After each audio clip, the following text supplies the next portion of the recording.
Have you heard about this? The BC NDP want you to stop using the term British Columbians. Okay, actually, they don't want you to stop using the terms, but there's this written guide for Indigenous content. It's published by the NDP. It was published on January 26th, or rather, updated on the government website then. And basically, what it is, it says stuff like it's recommended that public servants refer to Indigenous peoples as people living in BC rather than British Columbians. Does that make like all the difference if you say that? Like, what? Oh, well, that makes everything better then. Oh, you're people living in BC, you're not British Columbians. They say that's because many identify as members of their own sovereign nations and do not consider themselves as part of one that has actively worked to assimilate their people.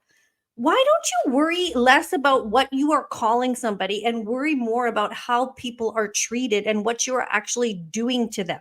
Individuals and nations may have preferred terminology. Always check first with those you're writing about. So, Aboriginal, band councils, British Columbians. Oh, you can say it. First Nation, hereditary chiefs, and on it goes. Métis, Reserve, Two Spirit. Oh, they even have a thing here. Outdated terms to avoid. What is that? Aboriginal groups, Aboriginal interest, band, Eskimo, Indian, Native. Okay. Tribe. Oh my gosh. I don't have a problem with any of these words. I mean, what is this about? Why would the NDP government be doing this? Why would David Eby be promoting this? Is this what does he think? Like every assembly that your kid goes to in school, or every gathering, every press conference, people stand there and go, "We're standing here on the Tsleil-Waututh Nation," da, da, da, da. Or they'll say, "We're standing here on Coquitlam Nation land," or whatever the thing is. I don't know why they say that. We never said that growing up. Why don't you teach us something about why you're saying that? Because I just asked my kid, "Why do you guys say that?" And he goes, "I don't know. They just tell you to say it and you say it." So he just grows up with this mantra in his head. I mean, is this for white guilt, colonial guilt, or something like that? Why don't you just teach some history? This has caused a little bit of a stir. There is one MLA who had something to say about it. His name is Ellis Ross. Mr. Speaker, the NDP government in our province has introduced a new rule. They're saying, calling ourselves, and I quote, British Columbians, end quote, isn't right because it's exclusionary. I couldn't believe this until I read it on the website. Are you kidding? We're all Canadians. We're all British Columbians. And we've got bigger problems to solve. We have a housing crisis. We don't have doctors. Wonder We have why. an affordability problem.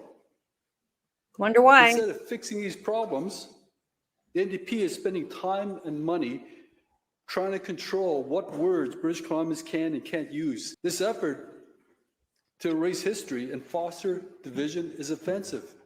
My question is to the Premier, what are you guys doing? Good question. What are you guys doing? Really? What are you guys doing by this? I feel like this is some sort of very weird sucking up type of thing, right? Like, I'm sure you've all heard of UNDRIP, right? I don't know that much about it, but just on the crude research that I've done, it's like I don't know what they're going to do with this land, but they're working with Indigenous, or paying off. The federal government is paying off certain Indigenous leaders, and those leaders are having people not like implement restrictions. So you can't be fishing and farming and mining or hunting. And what are they going to do with that land?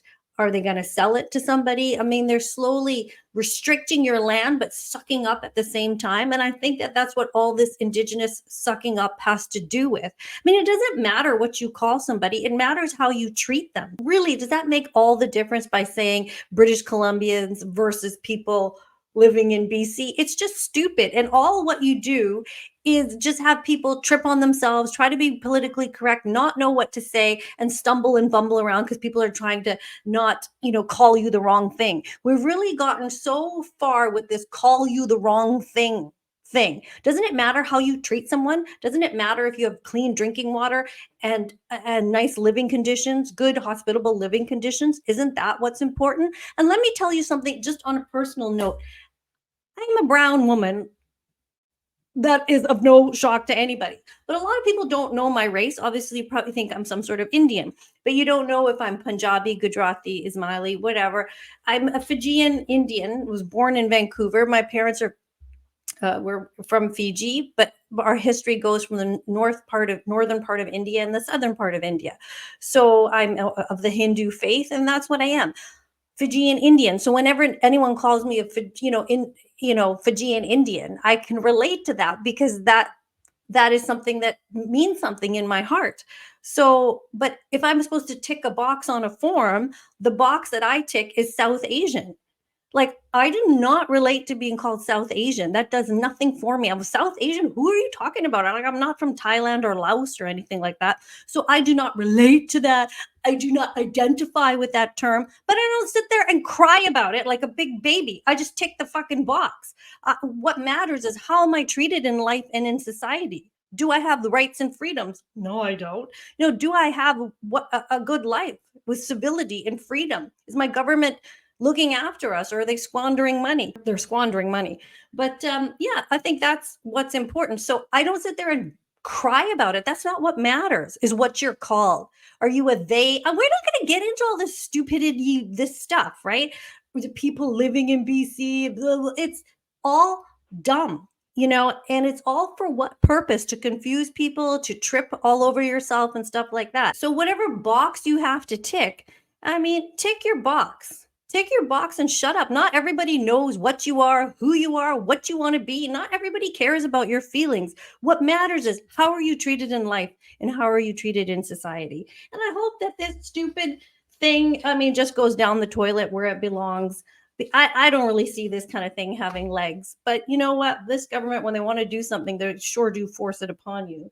Just can't wait for them to go. That's all I have to say. Thank you for watching this video. It's just a quick one here. If you follow me on YouTube, I always get kicked off YouTube, right? It's my name. My channel name is Anita K.